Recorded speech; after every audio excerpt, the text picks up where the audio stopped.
Hello to you, Andrew. Biden's on this 6-day trip to Asia. This is his first stop. What's the tone of the visit? Well, he's set the tone very, very clearly when landing about 30, 40 minutes ago.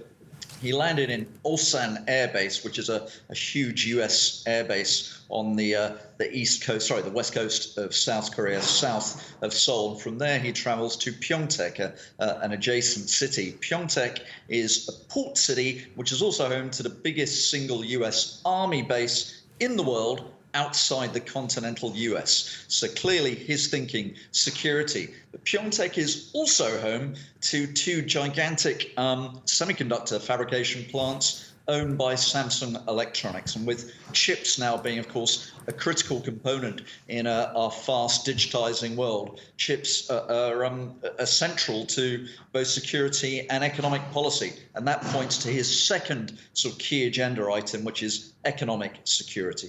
Yeah, and one of the main talking points on this trip also is for Joe Biden and his counterparts to figure out a way how to push back against China and Russia. Absolutely. And I think both those things are clearly going to be on the agenda when Biden meets the newly minted South Korean President Yoon Suk-yeol. South Korea actually has considerable leverage. One, as we just mentioned, semiconductors. Russia is taking a lot of heavy material losses in Ukraine as we speak and needs to rebuild its arms stockpiles. And for many of its most high-tech arms and avionics, it's going to need semiconductors. South Korea, of course, can cut Russia out of much of that supply chain.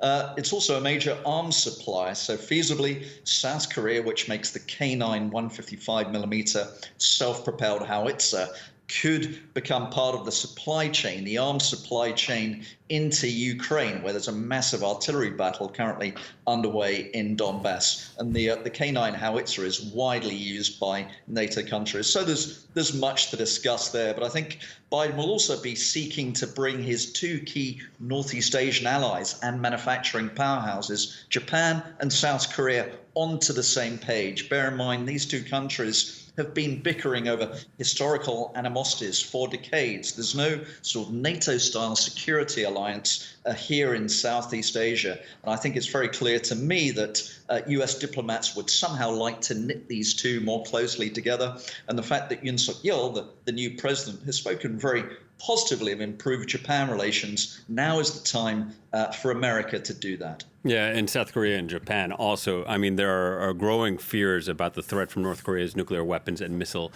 program. How is Biden going to address those fears? Search me. This is a problem that's confounded US presidents, diplomats, and generals for half a century. North Korea remains this insurmountable challenge in the region. Of course, he's coming to the region at a time when North Korea, I think, has fired 60 missiles this year. It's on a very, very fast testing agenda at present. There are fears among some that North Korea might actually launch or test launch an intercontinental ballistic missile or even test a nuclear device while Biden's in Seoul. That would be an incredible stretch. And of course, militating against that is the fact that North Korea is currently in the grip of a shock COVID pandemic. It successfully closed its doors against COVID for years, but just last week, suddenly it was engulfed in this pandemic. So Pyongyang's leaders have other things to occupy their minds at present. All right, Andrew. Thank you very much. Andrew Salmon speaking to us from Seoul from the Asia Times.